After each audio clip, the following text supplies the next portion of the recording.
नमस्कार, मैं डॉक्टर गरिमा सैनी। मैं रुड़की सिटी में आयुर्वेदिक प्रैक्टिस करती हूँ और आप सभी को बता रही हूँ कि जो छोटे बच्चे होते हैं, जो भी घर में देखते हैं उसको ऑब्ज़र्व करते हैं। जैसे कि अगर मम्मी पापा आपस में बहस करते हैं, लड़ाई करते हैं और ऐसा उनके घर में रेगुलर होता है, तो होता क्या है, बच्चे को लगता है शायद शादी ऐसे ही होती होंगी, इस तरह ही होता होगा शादी के बाद सभी के मम्मी पापा के बीच में। तो धीरे धीरे बच्चा बड़ा होता चला जाता है, बड़ा होता है, उसके बाद उसकी भी मैरिज होती है। तो मैरिज के बाद जब उसको एक ऐसा लाइफ पार्टनर मिलता है जो कि उसके साथ झगड़ता नहीं है, तो उसको लगता है कि इतना पीसफुल एनवायरनमेंट क्यों है, मतलब इतना शांतिपूर्ण क्यों है, क्योंकि उसने बचपन से अपने घर में बहस देखी है, लड़ाई देखी है।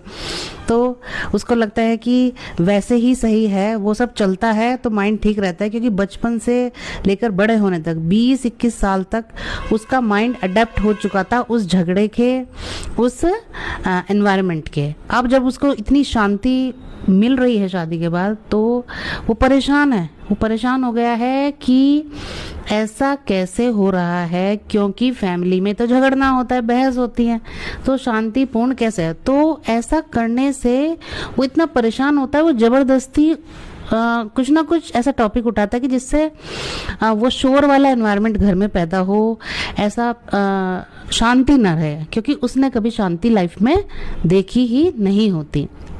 तो देखिए, कहने की बात यह है कि आपको अपने माइंड को समझाना होगा कि देखिए, शांतिपूर्ण पार्टनर भी होते हैं, शांति भी रहती है, फैमिली में खुशियाँ भी होती है, लाइफ भी बहुत ब्यूटीफुल होती है। हमेशा झगड़े होंगे ये ज़रूरी नहीं होता। अगर आपके मम्मी पापा के बीच में झगड़े होते थे तो ये ज़रूरी नहीं है कि आपकी शादी भी इस तरह से एबनॉर्मल होगी। हमेशा कोशिश करनी चाहिए कि आप अपने को एक पॉजिटिव लेवल पर लेकर चलें, जिससे कि बहस ही ना हो और लड़ाई ही ना हो। तो लड़ाई और बहस को तो हमेशा रिमूव करने की कोशिश करनी चाहिए, क्योंकि आपके बच्चों पर उसका बहुत गलत असर पड़ता है। उन्हें वही डेफिनेशन समझ में आती है, उन्हें समझ में आता है कि शादी के बाद शायद ऐसे ही झगड़ना होता होगा, या बच्चे के माइंड में इतना ट्रॉमा हो जाता है, बच्चा सोचता है कि मैं शादी ही नहीं करूँगा, क्योंकि शादी के बाद तो झगड़े होते हैं।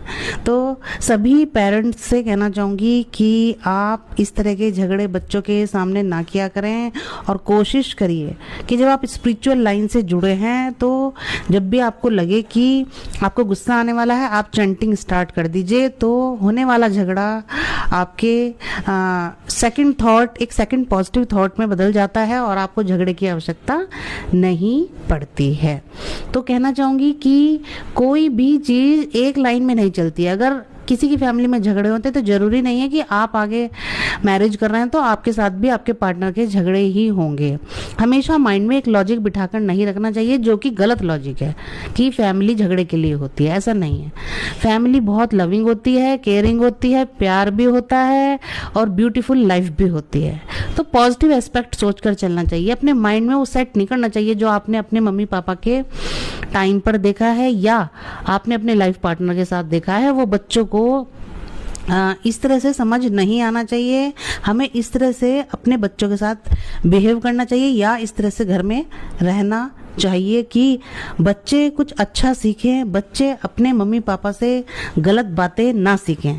तो बच्चों के लिए आपको अपने को एक अपर लेवल पर ले जाना होगा। वो अपर लेवल पॉजिटिविटी का होगा, स्पिरिचुअल होगा, और बच्चे आपसे अच्छा सीखेंगे और बड़े होकर आपको थैंक यू कहेंगे कि पापा मम्मी आपने हमें इतनी अच्छी अच्छी बातें सिखाई, उसके लिए हम आपका हमेशा धन्यवाद करेंगे। और आने वाले अपने लाइफ पार्टनर के साथ भी बेस्ट बिहेव करेंगे, उनका पार्टनर भी बच्चों के लिए खूब तारीफ करेगा। ऐसा नेचर आपको रखना चाहिए। तो कहना चाहूँगी कि ये मेंटल हेल्थ है, ये सेक्रेटरी है, तो मेंटल हेल्थ बहुत ज़रूरी है। फिजिकल हेल्थ के लिए दिनचर्या फॉलो करते रहिए आयुर्वेद को मेरे साथ। जय आयुर्वेद।